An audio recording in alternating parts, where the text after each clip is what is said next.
Hello and welcome to 40k Chat. We're going to talk about Genestealer Cults. I'm Scott. I'm Ali. Let's begin.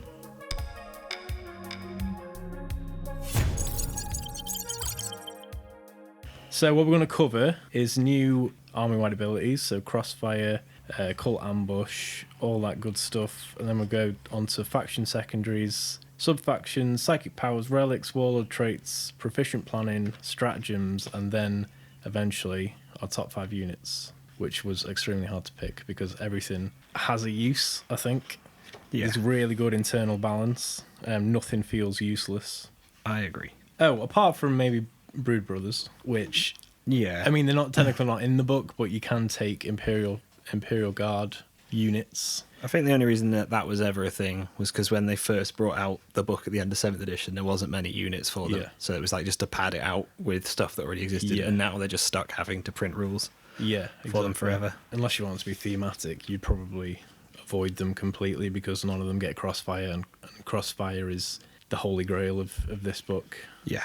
Plus, you could bring like guard tanks, but now the Genestealer Cult tanks are pretty good, so you don't need the Lehman Russes and Manticores and what have you.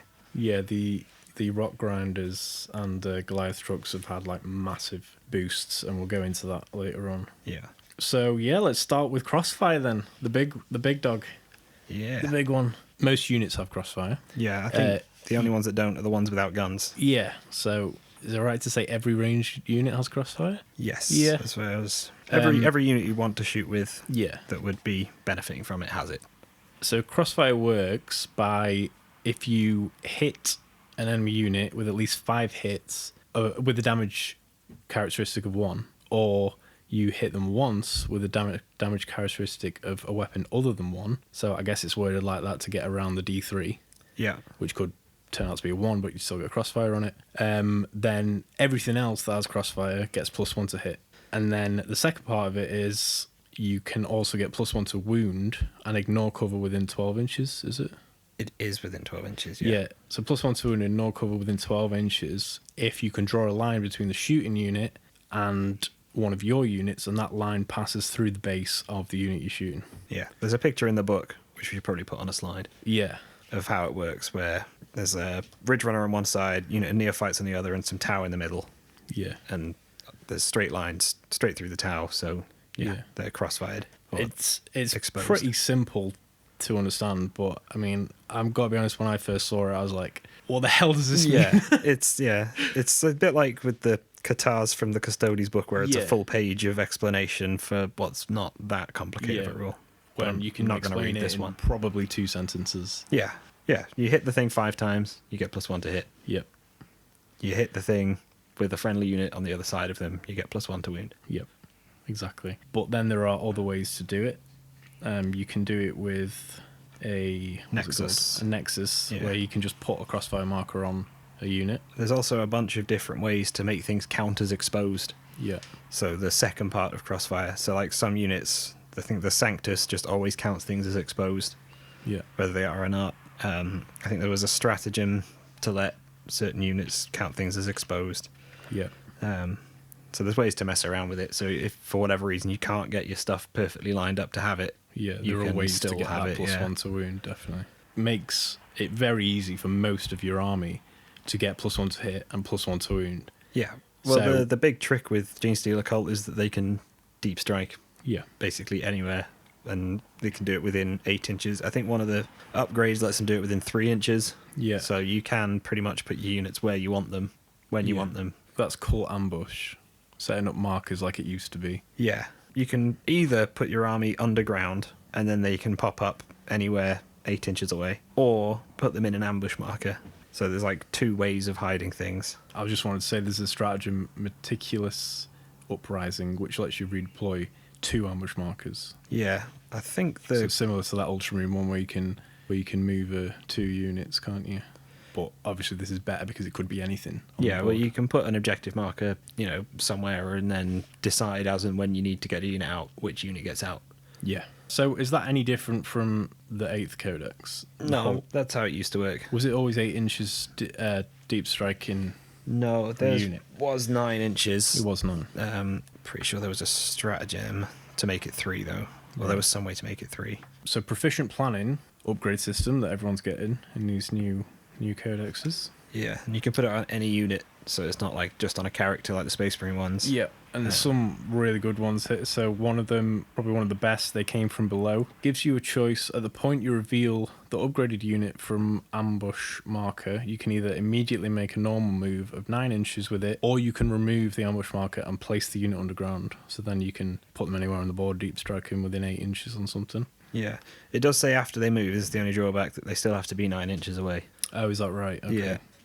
But it says they must end the move 9 inches away. So presumably that would mean you could move within 9 inches as long as you ended up, again, back outside of it. Another good one, from every angle. 2 effects. At the start of the battle round, you can pull the upgraded unit into strategic reserves for free.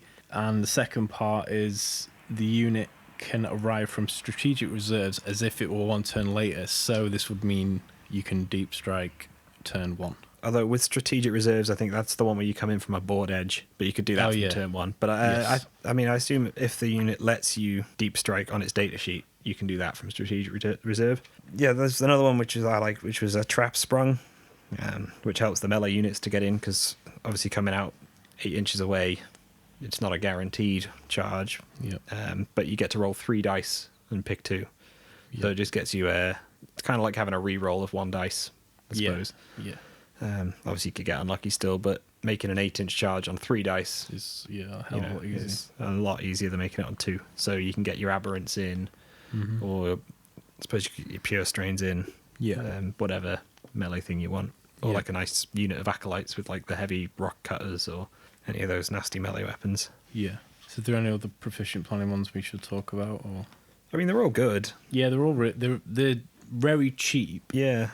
And 2 of them cost 20 points, and the rest are either 10 or 15. Yeah, and if you look at like some of the first codexes that came out, they're 20, 25, or 30 points. Yeah, mostly, or the 10 points and kind of useless. Yeah, well, that's it. And like some of the units in this book are really cheap as well, like just overall. So like, I think the cheapest unit in this book is like a 5-man unit of Neophytes, which is 30 points. Yeah. So even putting a 10-point upgrade on that is making them 40 points, and it's probably a waste to put it on them, but. You know, you're not over. Nothing in this book is very expensive, so it's not costing a fortune. So moving on. Summon the Cult. This is a new thing. If the unit has, what is it? An icon of, what's the name of it? It's just a cult icon. I think. Cult icon. That's the one. The banner that they can take. If the unit has a cult icon, it can bring back D3 models, or if it's a neophyte squad, it can bring back D6. Yeah. So it doesn't say that they have to be just basic versions of the model in this. You could bring back, your heavy weapon, your industrial weapon in the squad. Yeah. Which is nice. Like, you can bring back a pretty expensive unit or a pretty expensive model for free. I think the Acolytes are about 12 points a model. Yeah. And some of the weapon upgrades are adding to that significantly. So being able to bring them back is cool. You definitely need very large squads.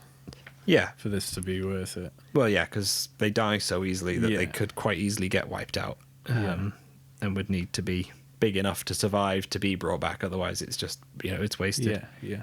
Is it a HQ kind of like the main banner that gives this as an aura? Because this feels like it's probably the best way to do it. Yeah, the Acolyte Icon Ward, who's like one of their cheaper HQ choices, he has an icon that affects a bubble. Yeah, a bubble. Yeah. So it's only core units. So it's probably a smart way to do it than say if you had 3 units around him.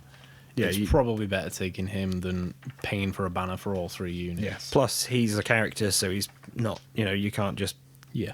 If you wiped out one squad near him and another squad was still there, he's still protected, so he can help out. Whereas if you brought, a unit of neophytes with a banner, and it gets gone. Yeah. The banner in the old book as well was just reroll 1s to hit. Was it? So, nice, but not that exciting. And the HQ was just... let you re-roll morale tests. Right. How many points is the banner? For a unit, costs 20 points. Okay. So it's like the most expensive piece of war gear most of the units can take. Yeah. But the HQ one is 75 points, which is not bad for a character, especially if he's able to bring back a handful of models over the course of the game. Plus you can go where you need him. Yeah. I think that's probably a better investment than if you put an icon in every one of your squads Yeah, that's a hell of a lot Once you of hit points. 4 squads, it's more expensive than bringing one of him. Yeah. And this book, you're going to be bringing more than 4 squads. Yeah, exactly, yeah. You can go really wide with these because some of the units are so cheap. Yeah. So the next thing, Unquestioning Loyalty. So a unit can take hits for a character within 3 inches that fail an armor save by taking a test on a 4+. That model taking the hit is slain and the attack sequence ends. So that was after the... So that after a failed test, which is the most important part. Yeah. So because you can still... could try to tank the damage on your character, but then if you fail it... Yeah. It's kind of like a feel no pain. Yeah. But if you fail the feel no pain... Sorry, if you pass the feel no pain, you lose. Yeah. There's a relic that gives a 4-up invulnerable save. Oh, so saving it'd throw. work, yeah, so it'd work for invulnerable saves as well. I think most of your characters you want to protect have invulnerable saves. Something in Patriarchs, the Locust has an invulnerable save.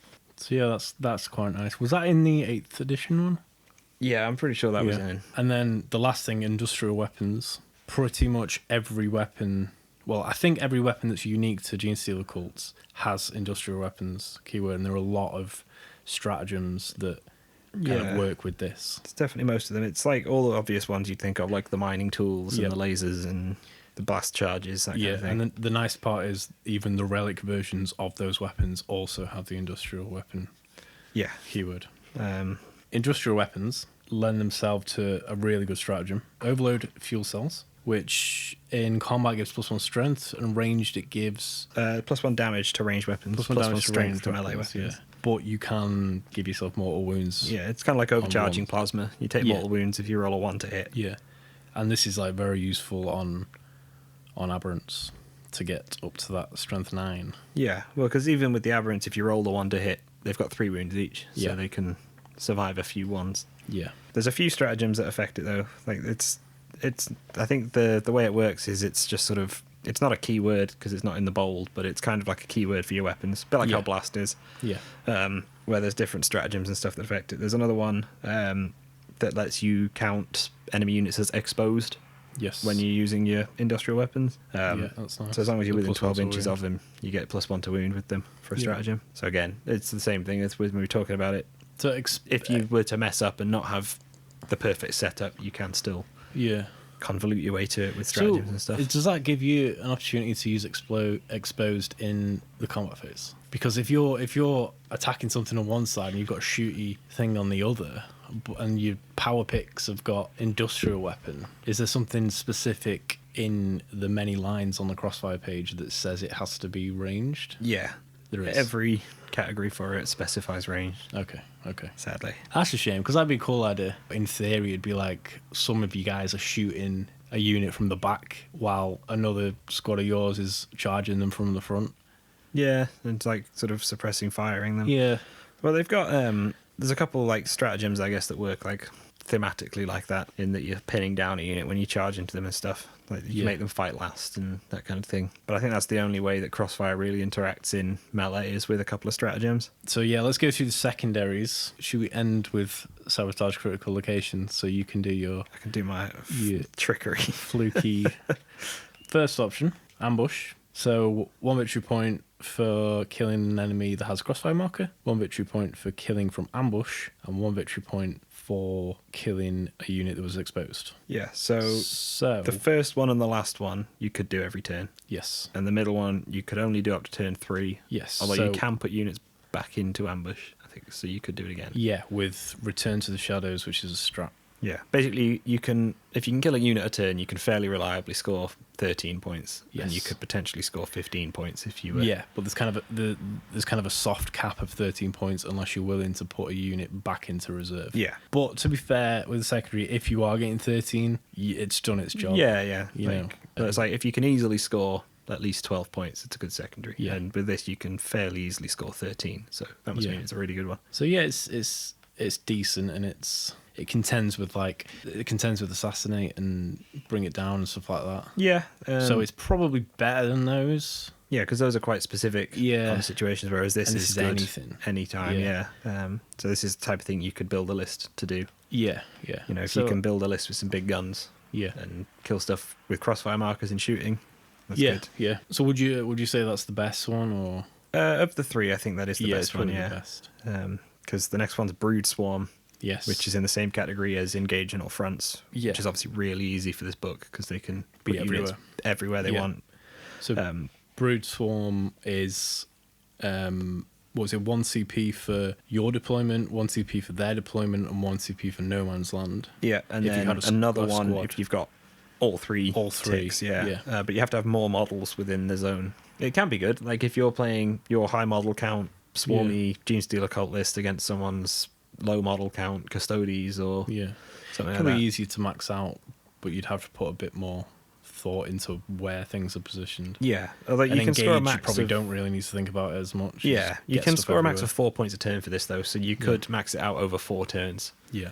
If you had a turn without scoring any of it. Yeah. So like, in that sense, it's good because you can. Do you get it? Can you get it for turn 1? Yeah, it doesn't say you can't. Right. Okay. So turn 1, you're getting at least 1 for your deployment zone. Yeah. So that's a free point. Yeah. Then turn 2. Is it at the end of your turn or the command phase? End of your turn. Okay, so you could get it in No Man's Land as well. Yeah. I mean, pretty easily. If you went first, you're almost definitely getting 2 points turn 1. Turn 3, the thing with this book is you're going to have more models than your opponent in your army. Yeah. So it's just where you put them. Unless they're also playing like a really swarmy army. The thing is that, because you can obviously pick one from a codex, you can pick 1 secondary from a codex, you would probably take Ambush over Brood Swarm just because Engage is also very good, whereas Ambush is contesting with... Yeah, I think the only time I'd ever consider Brood Swarm over Ambush would be if I was playing against something like Custodes where they've got a few models that are really hard to kill, because then you're going to struggle to kill stuff with the ambush markers for ambush. That's very true, yeah.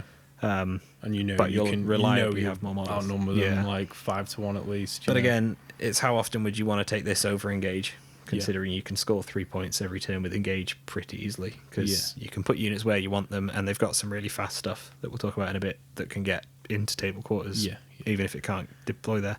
So the third one, Sabotage Critical Location, this is quite an odd one. Yeah. It's quite a fun one, but probably the hardest to achieve. Yeah, because it relies on your opponent to sort of let you score it. If your opponent is half competent, they'll know they can screen you out quite easily, even with not a particularly big army. And you have to score this on turn 2, or start scoring this on turn 2 in order to max it out. Yeah, basically you give your opponent 2 critical location markers, and they have to put them down on the board. They have to be 9 inches from the edge of a battlefield and 9 inches away from each other. And then you can perform an action on them, and each time you do the action, you get points. Yep. So obviously there's 2 of them, so you can only do the action twice in the game. If you do it on turn 2, because you can't score it on turn 1, if you complete the action on turn 2, you score 9 points. So if you did it on both of them on turn 1, you'd score obviously 18, but it would be 15. And then each turn after that, the number of points you score would go down. So on turn 5, you only get 3 points for doing it. Yeah. Can you perform the action on both of them on the same turn? Yeah, you can.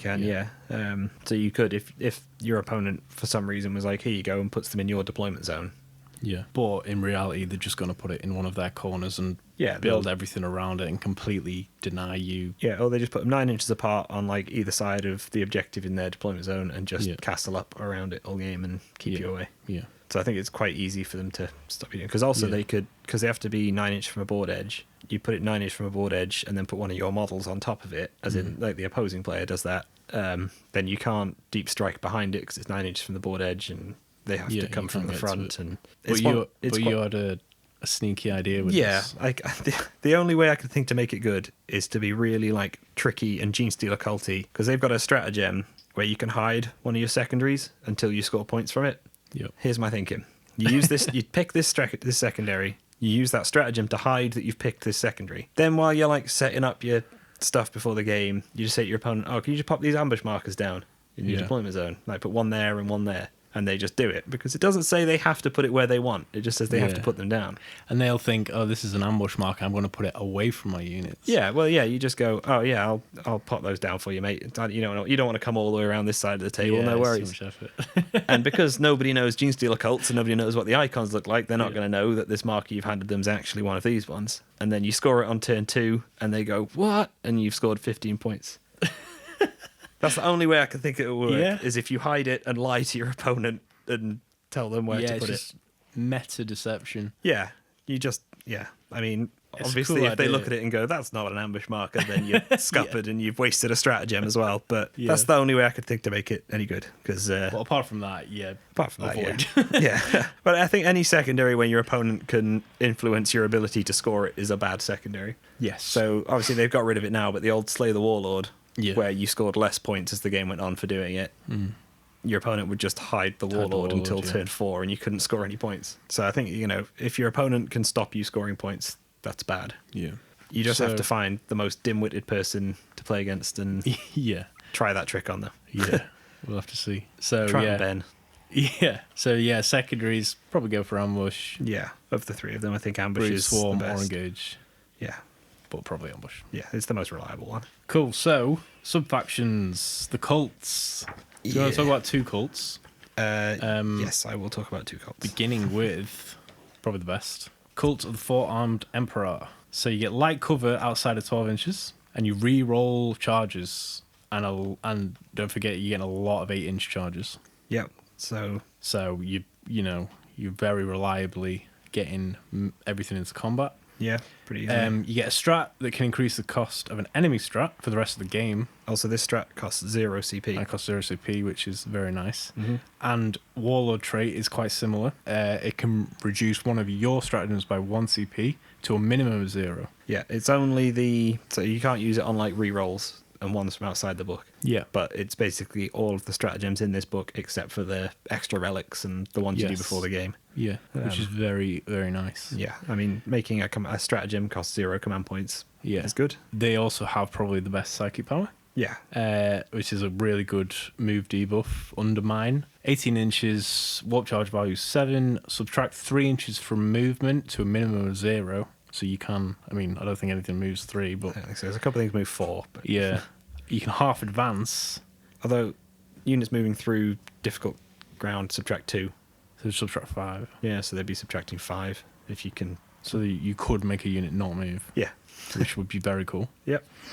Half advance and -2 from charge, which is great. You'd use that all the time. Yeah.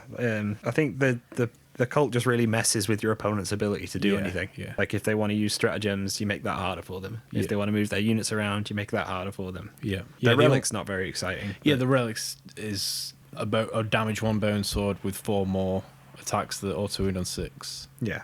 But fine, whatever, that's fine. Yeah. The other 3 things are They all had to have a relic, so yeah, that's this one.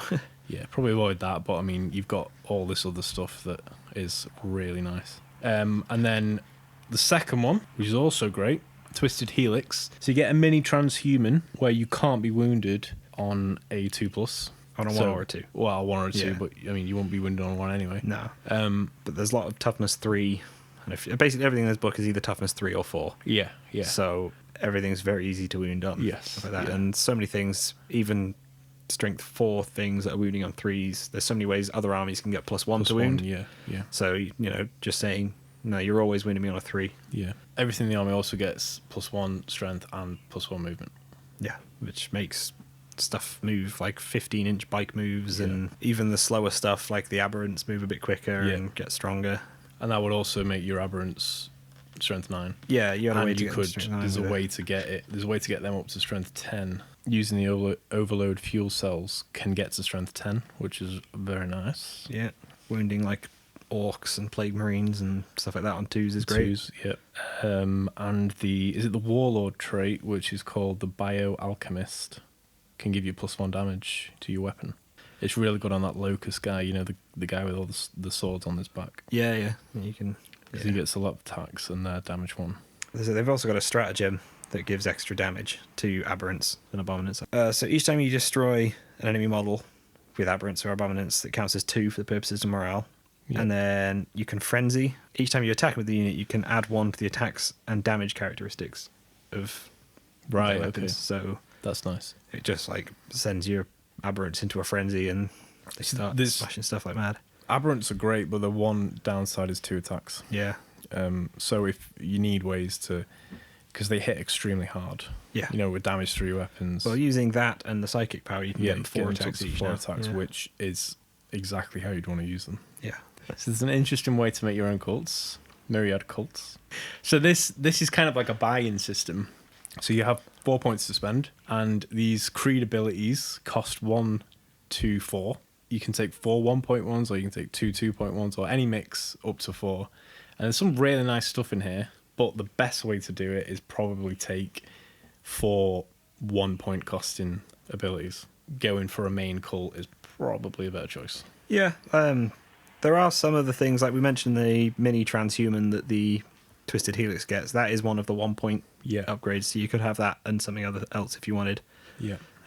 If you didn't want the extra movement and stuff for some reason. But yeah, all of the 1.1s I like a lot. Like mini transhuman's great, like we said with the Pauper Princes. You can ignore. There's another one to let you ignore hit roll modifiers with industrial weapons. Industrial affinity. That's 1 point. Yeah. So some of the industrial weapons have an inbuilt modifier. So like the heavy rock cutter, which is the strength times 2 AP4 damage 3/1, has a -1 to hit with it. Yeah, very good. Being able to ignore that's awesome. Yeah, War Convoy, another good one. 6+ feel no pain on vehicle and bikers, and the vehicles and bikes are really good. Yeah. So like, they're all good. I don't know. Like you say, I think you're better off taking one of the ones that gets you a stratagem and a relic and whatnot as well, and a warlord trait. But yeah, another one. Marshall, 2 points. Target is treated as having crossfire if it didn't move. Okay, so any time they stand still with a unit. So that'd be a very nice way of if you went very shooty. So does that make enemy units count as having if they don't move, or your units? Your count? units. Okay, that's how I mean, you might want to read it, but I'm pretty sure I read it as. Which one was if this? you don't move, whatever you shoot at has crossfire. Each time a crossfire infantry unit with this creed makes a ranged attack, unless that model's unit moved this turn. Yeah, okay, yeah. So if they don't move, they count as shooting at something with crossfire, which is really nice. And you could combo that with deep supplies, which is also 2 points. So these are the only 2 you'd get, and that is reroll 1 ruined wall, shooting or fighting. I mean, that's always a good one to have. Yeah. Like, there's salamanders and stuff for Space Marines get that, and it's really good. Like, yeah. But do you take those 2 and not get a relic, not get a stratagem, that's it, yeah. not get a power? I think that the things you could build with this would be as potentially powerful as the things you could get from one of the other cults, but you'd lose the stratagem, the psychic powers, the relics, and the warlord traits that come with them. So yeah.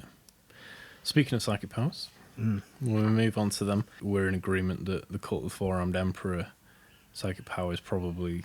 I think that's the best psychic power in the book. Yeah, there is some nice ones though. Psychic Stimulus, shoot and or charge after advancing or falling back. Might from Beyond, another. This is the one you'd want to combo with Abberants, so +1 attack. Yeah. Mass Hypnosis, fight last and -1 attack. And then you've got the Psionic Blast, which is the mini smite. Yeah. Mini targeted smite. They've also got Mental Onslaught, which is another interesting 5-up like mortal wound dealer. Yep. Which I think you roll a dice for each model in the unit, and on a 5-up they take a mortal wound. Yeah. And I think you just keep repeating it until you don't damage. Do any. Yeah. So that's cool. So one missing. I'm so disappointed. Mind control. Yeah, they changed mind control. It used to let you just make ranged attacks with an enemy's unit, so they could like shoot that last cannons into the character stood next to them. Yeah. But now it just makes them subtract 1 from hit rolls with the ranged weapons. Oh, well, not even with ranged weapons, just with everything. It's -1 to hit. I'm sad. I liked that one, but yeah, like the other ones are good. If you're running Four-Armed Emperor, which I think is probably the strongest one, you'd be taking their psychic power. And yeah, definitely. They don't have very many psychers anyway. They've only got I think the Patriarch and the Magus. I think are the only psychers, so you're not going to be picking too many psychic powers across the army anyway. That's true. But because of obviously this new rule of like the hierarchy of how do you say it? So they call it the Brood Coven rule. Yeah. So you couldn't have 2 of the same, could you, in one detachment? No, that's true. So you probably per detachment most likely are going to be having a psychic in it. Yeah, because you'd be taking the mages. The warlord traits outside of some of the cult ones are a little bit not boring, but just a bit vanilla. I'll say like it's they've got ones to increase auras, which most books have. So that's nothing too exciting. I think I quite like this Focus of Adoration one, which lets a unit near your warlord heroically intervene. Yeah, it's got to be core or pure strain unit, but okay, having a unit of like acolytes or something with the bone swords and whatnot being able to intervene is good. Getting them into combat helps protect your warlord a bit, perhaps, if because obviously they'd have to be near your warlord, something being charged or what have you. Yeah, preternatural speed. I do like that as well. Lets you reroll hits and lets you a Warlord fight first. So on something like a Patriarch that's like a really fighty melee character, he hits on 2s, but being able to reroll is basically going to make him hit with, I think he's got 7 attacks or something, 6 or 7 attacks. So he's hitting pretty much all the time and gives you more attacks because he gets extra AP when he rolls a 6 to wound. So the more attacks you have, the more opportunities you have to fish for that, which is great. So I think if you were taking a Patriarch, he has to be a Warlord. And since he has to be a Warlord, I think that's probably the trait you'd take for him if you didn't want your cult, your specific cult trait. With the relics, I think one of my favorite, one of the ones I really like is this Unwilling Orb, which is for Psychers only. Yes. It lets them deny an additional power. It lets them deny from any range instead of 24 inches. So you can deny just any power on the battlefield. Yeah. And it also gives it +1 to cast Maledictions and Witchfires. Okay, that's good. Which is, as we were talking about, like the like -1s to hit and that kind of thing, they're all Maledictions. I think the only one that's they're not all like is... Warp Charge 7, so they're fairly high. Yeah. Well, this is 50-50 chance with the 7. Exactly. And I think the only psychic power they have that's not a Malediction or a Witchfire was the Might from Beyond. Yeah. Oh, and the Psychic Stimulus. Yeah. So 4 of the 6, they get a +1 to cast again. And, you can obviously pick and choose, so you just give whichever Psyche you've got that doesn't have, the Psyche you have that has one of the blessings, you just don't give it this relic and give it to the other one. Because being able to deny, so often your opponent is like deliberately positioning Psychers so you can't deny stuff, so just being able to deny it anywhere is really cool. strong. Also, being able to deny like 2 powers instead of 1, you can deny the one guy who's really far away that you don't have a hope on, and also still get the guy who's nearer you that you've been able to anyway. Yeah, definitely. They've got a lot of ones that are just replacing weapons, and they have one that lets you get a 4-up invuln save, which is quite nice.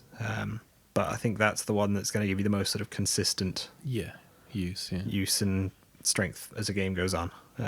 Because the one with the 4-up invuln gives you a couple other things. It lets you count one of your saving throws as a 6. Right, that's nice. Just once per battle, but like if you're on your last wound and it's really important you save it, you can just save it. Count it, it says saving throw, so obviously it would be on your invuln save. It would count as a 6 on your invuln. And also you can't be overwatched, and your opponent can't set to defend when you charge. Always nice. So I think Amulet of the Voidworm, which gives the invuln save, and the Unwilling Orb, which is the Psycho one, I think those are probably the 2. And then we'll get onto weapon ones when we go to our top 5. But before that, briefly we'll mention some stratagems. There's so many stratagems though. Briefly. So first one, Meticulous Uprising. That's a stratagem to redeploy 2 ambush markers, which always good to mess with your because you do it when you would reveal them as well, so like you can see where your opponents set up all of their stuff and then go redeploy. Actually this would be better if I'd done, similar to the Ultramarine one where you can move units but technically stronger because they could be any unit. You can pick and choose. And the other thing, the good thing about that being 2 markers is that you can redeploy the markers deliberately to trigger a crossfire. So you can, if your opponent has, I don't know, like a unit of infiltrators out in the middle of the board and you don't have any ambush markers nearby, you can just move 2 of them to either side of that unit and you're and just pop up and delete them. Another one, Covering Fire, 1 command point. Can't be overwatched if you've got crossfire on you. Which is very nice. That's great. And all of these as well, like that one, the Meticulous Uprising costs 2, but all of these could be reduced with the 4-armed Emperor. So that could, this Covering Fire could be free. And the Coordinated Assault is that one, a similar one. Isn't it? So make a unit fight last. Again, if you've got Crossfire, it's just more ways to play with Crossfire. I think we mentioned before, it's like they're the only ways to get Crossfire to play into the fight phase, but they're 2 pretty useful ways to get them involved. A big one, which we'll probably use quite a lot, Overload Fuel Cells, which we went over. Useful on Aberrants. So in combat, it's +1 strength. Shooting is +1 damage with industrial weapons. It would make them base, like if you weren't doing anything else, it would make your Aberrant strength 9. So wounding even knights on like a 3-up. I suppose you could do this, say if you had a squad of 3 Ridgerunners. You do it on the whole squad, you suddenly got... Well, their mining lasers are D6 +1 damage, so D6 +1. On 9 shots. Well, potentially 3d3 shots, which is very nice. But you'd probably use this in combat rather than shooting. But it is 1 CP. So it's cheap, and you could probably use it every turn. You could use it twice a turn as well, because you could use it on them in the shooting phase and on the Aberrants in the fight phase. if we touch on Aberrants, we should probably mention Monstrous Vigor, which is just transhuman physiology, but for Aberrants. Yes. So it's just no wounds on a 1, 2, or 3. Plus, Abberants now have -1 damage. Yeah. So they're a lot tougher. And 3 wounds each. Yeah. So it just makes them really, really hard to put down. Yeah. Which is good, because I think their weakness before was not their damage, but their ability to keep alive, to keep doing damage. So that helps mitigate that and keep them going. So there was one you noticed that had actually moved to the Myraid Cults. Yeah, so Perfect Ambush. in the old book, Perfect Ambush let you shoot or move d6 inches with a unit when it arrived. Yeah. So you could have a unit of hand flame Acolytes shoot when they arrived, and then shoot again in the shooting phase. Mm-hmm. They've moved it now, or there's an ability in the upgrades that has the same name. It's called a Perfect Ambush, but it does something different. So I guess they liked the name. So yeah, what it does now is it lets a Crossfire unit, instead of being set up as reinforcements, you can use this ability. You select an enemy unit within 12 inches, and you treat an enemy unit as having Crossfire and being exposed on the turn you arrive. It was 3 command points to use it before the stratagem, but I think with Crossfire as a thing, I think that's probably way too good. Yeah. Because a unit of Hand Flamers could put Crossfire on several units. Because you bring 5 of them, they get d6 shots each that auto hit. So as long as you get 5 hits from 2 or 3 of them, you could potentially put it on 2 units in your movement phase and your shooting phase. Yeah. With just average rolling. So I guess that's why I had to go away. I understand, but it's sad to see good things go away. So let's come on to top 5. Yeah. So you have to remind me the order. Aberrants. Yeah. Now this top 5 was extremely hard to pick because everything here is good. Yeah. And the order of them, I mean... Well, we were talking about the order changed like 4 times. Yeah, we were messing around with this quite a lot because, I mean, kind of ignore the order with these ones because everything is great in this top 5. And everything is really great, and certain cults would change the order. Yes.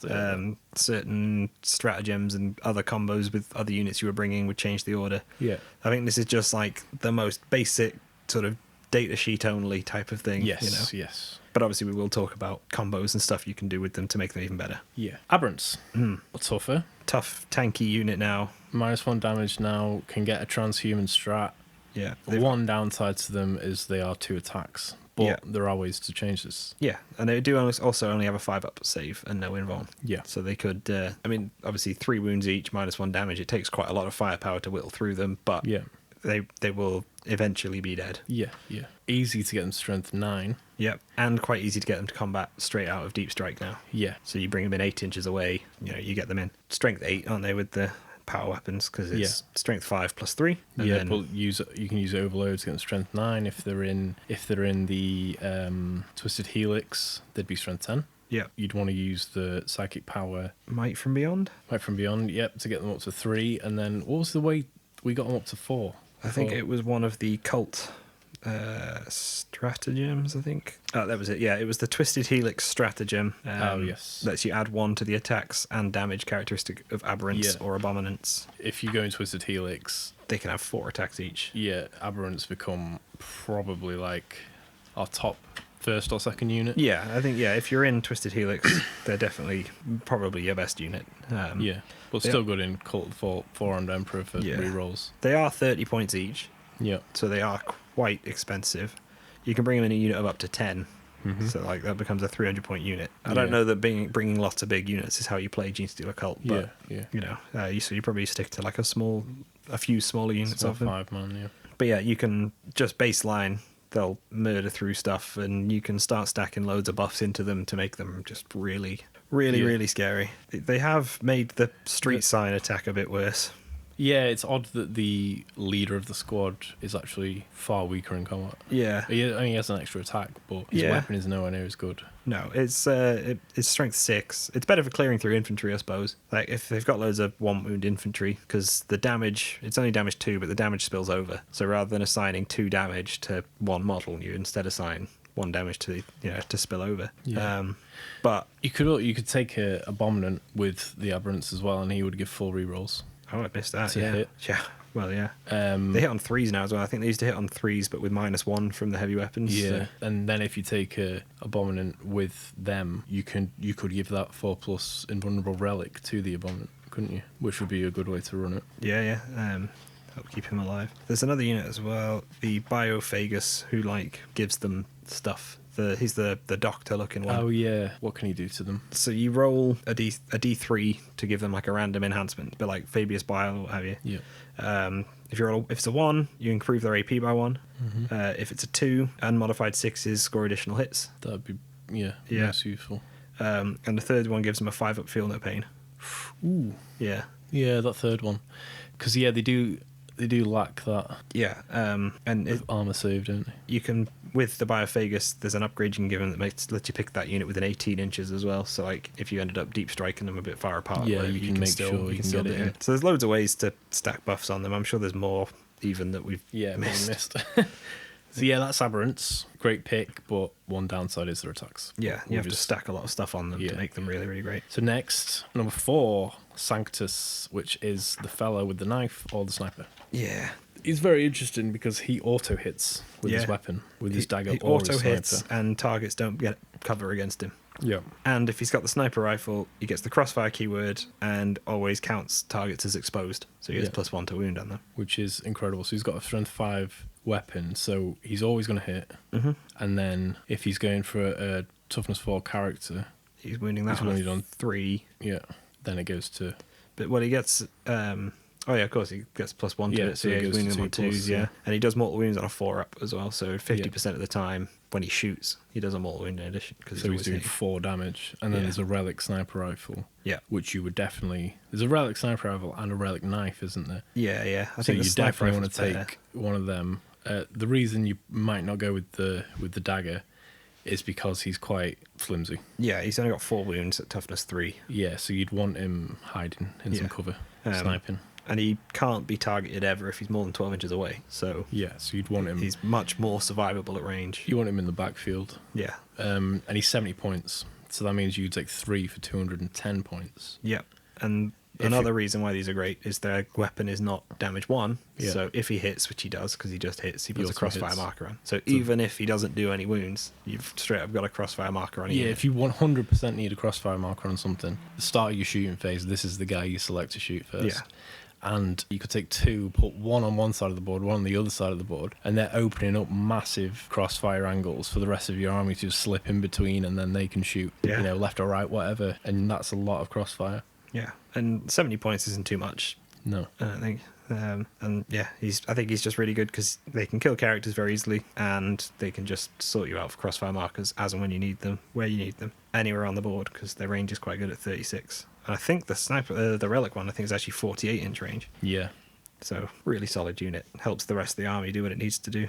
So number 3, Ridgerunners.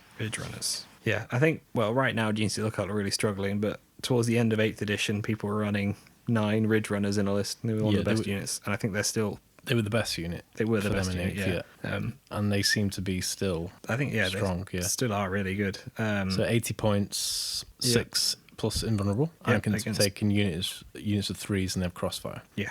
And you'd probably want to go with the mining laser for the weapon option. Yeah, I mean, at worst, it's 3 in a squad of 3. At worst, it's 3 9 damage shots. Yeah.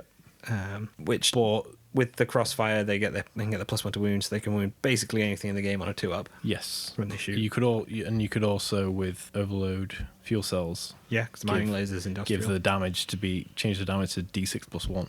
Yeah. So potentially 9 shots, D6 + 1 damage. Hitting on 3s, wounded on 2s. Just thinking about how you'd set them up. Their bases are really wide, so you can create like a hugely long chain of base for your overload for the rest of your army. Like if you had 3 of these in the backfield lined up, you've got like a wall of, it's probably about 12 inches long when they're all spaced out as much as they can, where you could just cover a lot of crossfire angles. Yeah, definitely. They have the same pre-game move as the bikes do. Yeah, 9 inches before the game. Yeah, 14 inches on their turn. Yeah, so you can get them where you need them pretty easily, even if you were to just start them on the board and not bring them in from ambush. And they have a stratagem, raking fire. If the target is exposed, re-roll hits. Yeah. So get your little Sanctus to pop off. Your Ridgerunners are already had their 9-inch move. Yeah. They've already had their 9-inch move, so they're making exposed come into effect. and then they're rerolling hits. Yeah, because they hit on 4s, which is their downside. They're only hitting 50% of the time, but hitting on 4s rerolling is suddenly hugely more